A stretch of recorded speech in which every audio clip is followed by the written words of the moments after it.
Welcome to a new edition of the Neon Jazz interview series with Ohio-based composer, trombonist, and educator Jason Branscum. This storied musician opened up about his new album, A Long Life in Music and Hope in a COVID World. His latest 2021 CD, Beyond the Walls of the World, comes out on May 28th and has influences ranging from avant-garde to hard-swinging contemporary jazz and rock-tinged fusion. He was born and raised in Dayton, Ohio, and developed a passion for soul, rock, and hip-hop music through his teen years, but was tipped over the edge when he discovered jazz and funk from the bars of Dayton. Over the years, he has performed in Europe, 15 states, and Washington, D.C. He's recorded, toured, and shared the stage with the likes of Dr. John, 10,000 Maniacs, George Clinton, Gladys Knight, The Roots, T.S. Monk, and so many others. He's got a great story, man. Enjoy. Hey, Jason. Hey, Joe. How you doing? Hey, good, man. What's going on? Oh, not too much. Excited to talk to you. Me too, man. Hey, thanks for taking a minute out today. I appreciate it. Yeah, likewise. Man, you are all over the place. You got the trombone, you got the bass, you got the trumpet, you got the keys, you teach. You you need a longer day, don't you? Well, trombone's really the only thing I do proficiently. Everything else is just trying to keep up. I gotcha. I feel the same way, man. Well, hey, thanks again for taking a minute out. I'm looking forward to it. Likewise, me too. So let's talk about Beyond the Walls of the World, out on May 28th. And what I want to know is it's coming out during a global pandemic. And this isn't so much a timing of when you constructed this project.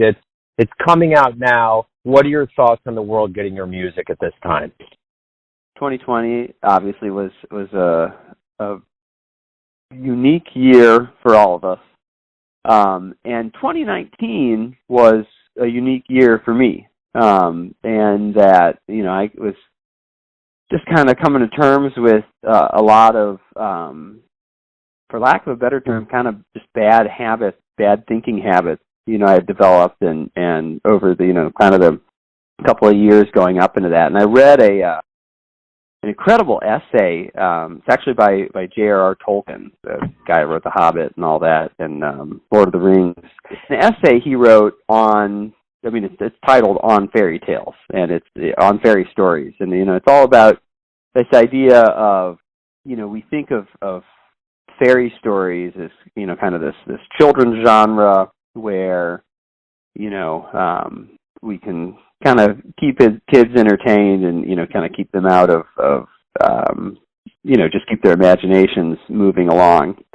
But the fact of the matter is, in every culture, these stories exist, and the way they've really existed throughout kind of, the bulk of the human experience is actually to inspire adults, and is to have this function of creating a sense of wonder and creating a sense of excitement and kind of re-enchanting the world when, we start to become disenchanted with it. And I think that was a real kind of wake-up call for me. And I think it's exactly where a lot of folks are at right now, which is, just suffering in a way that we never thought we'd suffer. It's not a way that is, particularly romantic. It's not the kind of suffering that you fantasize about. And it's just kind of related to this just kind of sense of doom, but not of any sort of, exciting,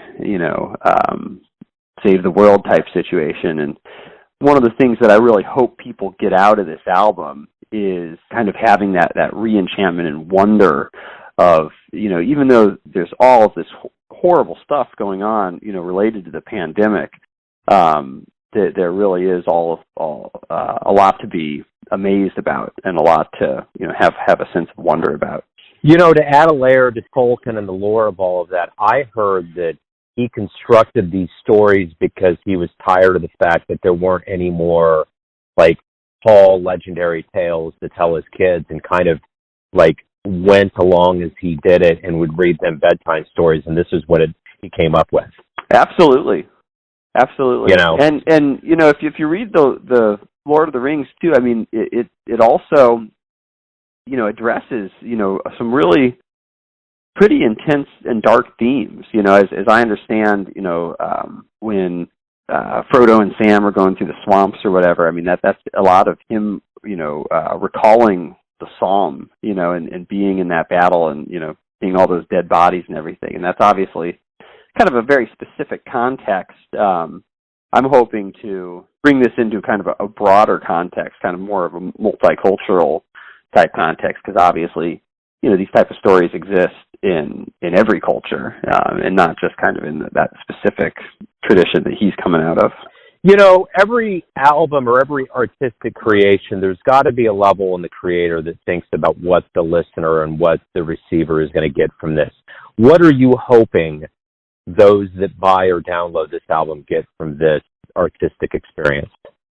Being able to, well, kind of like what, you know, along those lines of what I mentioned, idea of kind of inspiring more of a sense of wonder, but also being able to feel. You know, I think a lot of people are starting to become numb and kind of, you know, cynical, and you know, and I think that there's this sense that we're in this unique time where things are just kind of, you know, we're entering kind of this black hole, you know, and you know, nothing will ever be bright again. And I want to, and I'm not saying that it necessarily, you know, that good times are coming. I'm not trying to say that at all, but the sense that, you know, we should, I want to give people the sense of being able to think again about things that are loftier, that are spiritual, that are exciting, and doesn't mean that we're not in a time of suffering, and that we won't be, you know, on one level or another for, you know, a prolonged period of time here, but just giving that sense of wonder.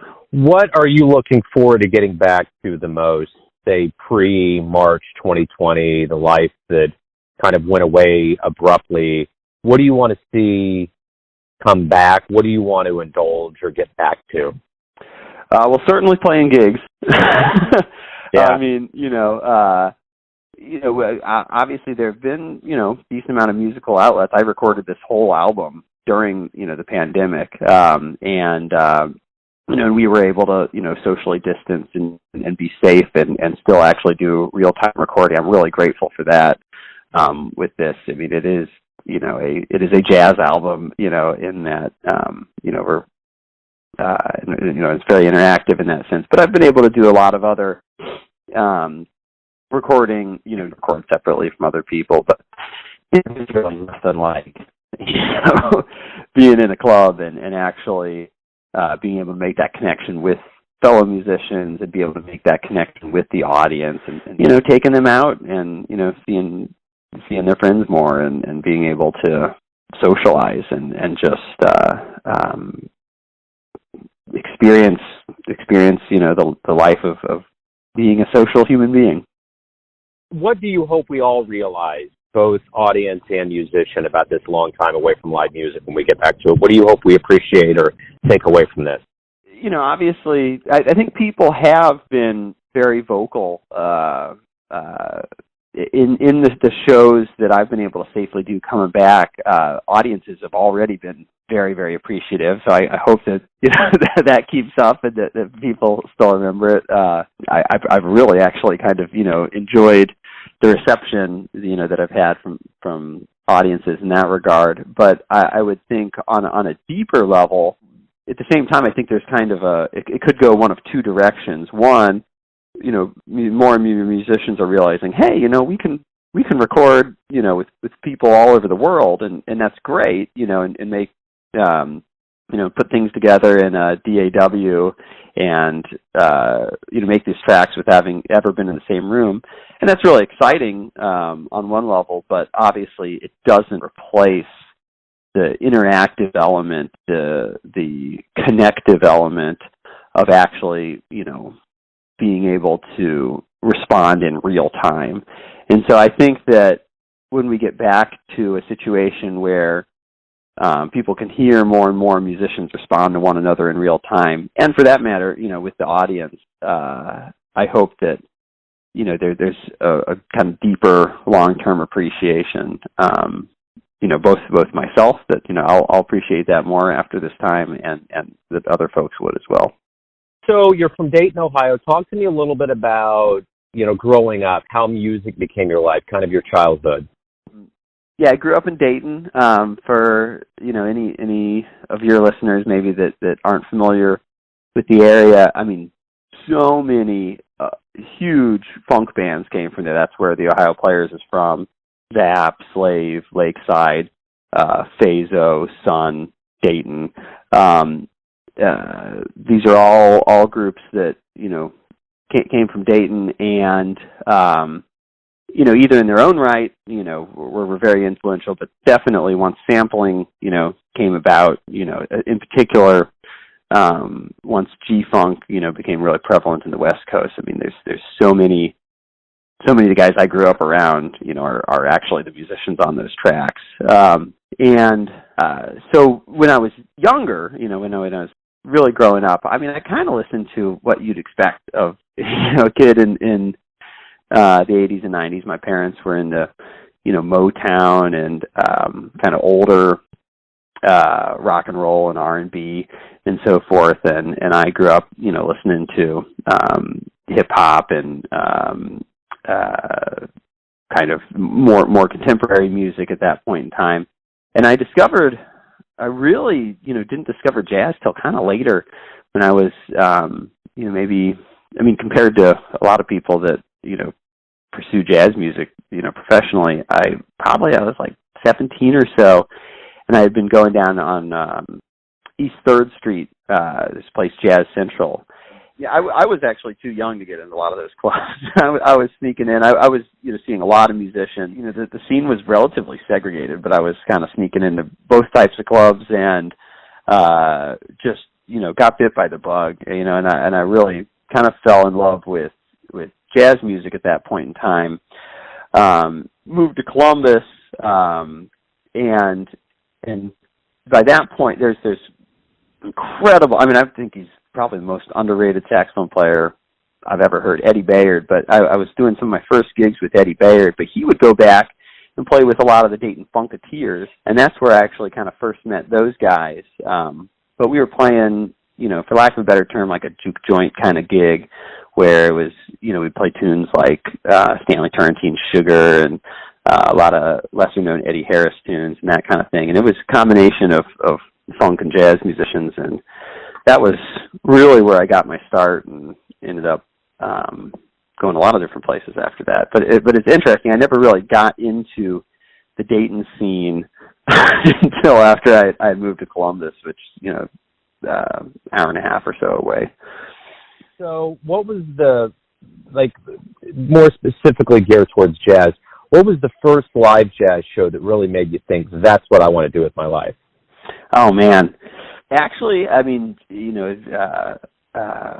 was probably, I saw Bela Fleck and the Flecktones, which, they're very different. But I saw them, it was the day after Charles Schultz died, and, who is the creator of Peanuts and all that, and the power went out in the building, and they were like, what are we going to do? I mean, it was a huge concert. It was maybe like 2,000 seat kind of place, and power went out, and so just acoustically, Bela starts playing Linus and Lucy, and Victor Wooten comes in, and it's like all the power comes in and everything. And I just thought that was just the most beautiful thing. At this point in time, I'm like, oh, well, that's one of the least impressive things jazz musicians do. But I was just amazed at that point in time that they could just on the fly, just start playing this kind of tribute song without having ever discussed it, and get together and make music that's so interactive and so apropos at the moment. So every day you wake up as a creator, what do you look forward to the most? What is it that inspires you the most as a musician? I mean, in life in general, I'm probably inspired the most from the spiritual perspective. I'm inspired by God. I'm inspired by knowing people. I'm inspired by my children. And obviously that plays a huge role in my music. That plays just a huge role in me finding joy in life and so forth.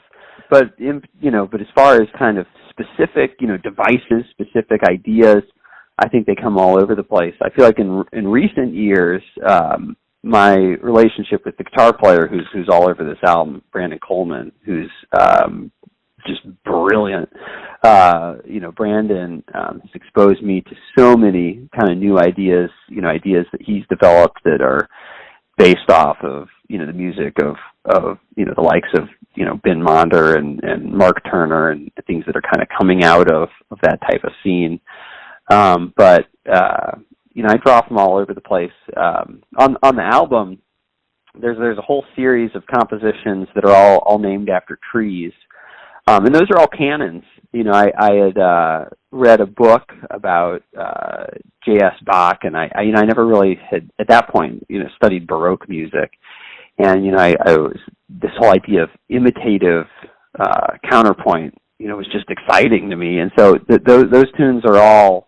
I mean, they're experimental on a couple of levels. I got, two drummers on there and everything, but, they're all, it was me trying to write canons in the bebop idiom, using kind of the vocabulary of Charlie Parker and, Dizzy Gillespie and Fats Navarro and Bud Powell and all those guys. And I think they ended up kind of sounding weird. It doesn't exactly sound like bebop, but it was just a fun experiment. And yeah, I feel like a lot of my other compositions again are I either encounter some sort of harmonic device, some sort of melodic device, and that might inspire it, or I'll just from the start be thinking about some idea. Like I have a tune, The Missing Coil, and that's all. If you're familiar with the Great Serpent Mound here in Ohio, is built by Native Americans sometime in the pre-Columbian era, and nobody really knows if it was built by during the time the Adena culture was prevalent, if it was built time, Fort Ancient culture was prevalent, it was Hopewell, that, obviously all of these civilizations, were really just beautiful in the way they approached culture and so forth. But one of the interesting things that I discovered the last time I visited Serpent Mound was that, one of the coils of the Serpent hundreds of years ago, maybe thousands of years ago, was deleted. They took it out. And, when you think about all of the, kind of exciting things that they're able to pull off as far as astronomical alignment with that structure, which in and of itself is just crazy, thinking about their knowledge of science, their knowledge of mathematics. It's just interesting that at some point in time, some group of people was like, oh yeah, and we're going to get rid of this one coil. All the other coils have lunar alignments, and they very respectfully just kind of took it out of there. And I don't know why. What was that? Some sort of lunar alignment that they realized was inaccurate? Was that they just wanted 3 coils instead of 4 coils in the snake? I don't know, but it just inspired me to write this piece of music that kind of posits. Again, it's abstract. It's obviously all instrumental music, but it kind of posits some different abstract theories as to why they did that. So I get inspired by all sorts of things. Have a dream tonight, and you run into your younger self around the time you were starting to become a professional, and you could give that younger version of you one piece of advice. What would it be? I would probably tell myself to listen, to be more humble, I could probably tell that to my current self. Listen more to, the elders, listen more in general. Just listen. This music is just based off of listening. So I think that would be my advice to my younger self. That'd probably be my advice to my current self. If you could get into a jazz DeLorean and go back in time and see a show, any show at any time, and then talk to that person after the show, who would it be? Probably Rahsaan Roland Kirk. Rahsaan Roland Kirk's probably my favorite musician. I think he was a genius on so many levels and in so many ways. I think the way Roland Kirk's most underrated is the way he constructed his albums. I would consider him kind of my biggest influence on this album, even though it doesn't sound anything like his music. But, albums like The Case of the Three-Sided Dream in audio color, I Talk with the Spirits, The Inflated Tear. These are concept albums. They are way deeper. I love progressive rock. I love, like 90s pop, but I think these are concept albums that are deeper than those other genres. And I'm fascinated with him on levels that are, probably silly. Like the fact that, he was in Columbus. I lived by the place where he was buried for a long time, and I would kind of visit his tombstone, and we share a birthday. Those are all random, I guess, and, I don't think there's a lot of significance. But given that at the same time, I also just respect everything, that he did and, everything that he overcame, and I would just love to be a fly on the wall at a Roland Kirk concert, but I'd really also love to talk with him as well. Just because of the purposes of what we're doing is more specifically geared towards jazz, why do you love jazz? I love what it represents. It is, triumph of African-American culture over, incredible adversity. I love the communicative element of it. Improvisation exists, all over the world in all different, musical, cultural traditions.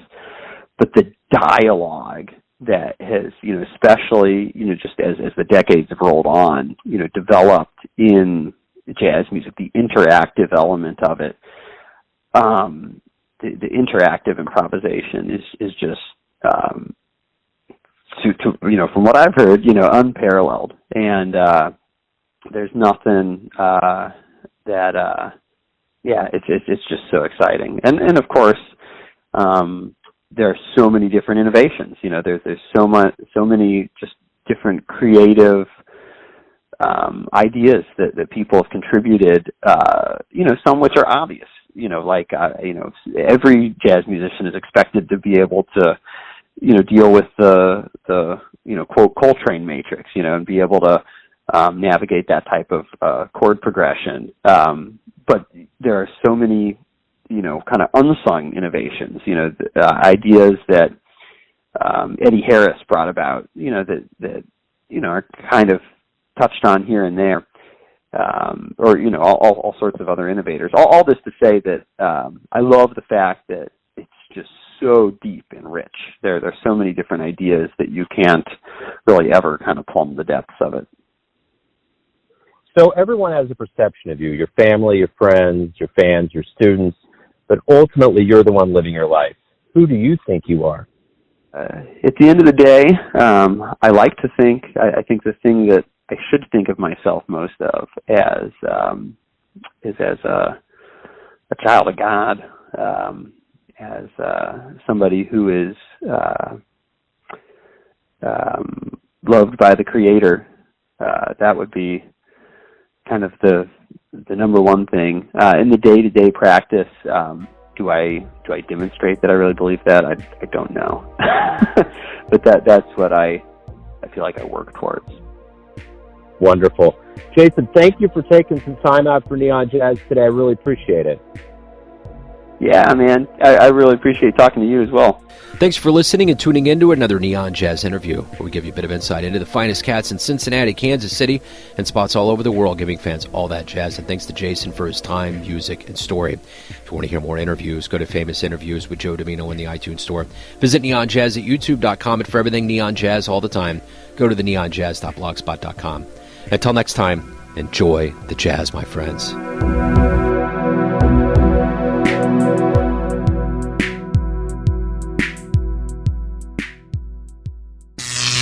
Neon Jazz.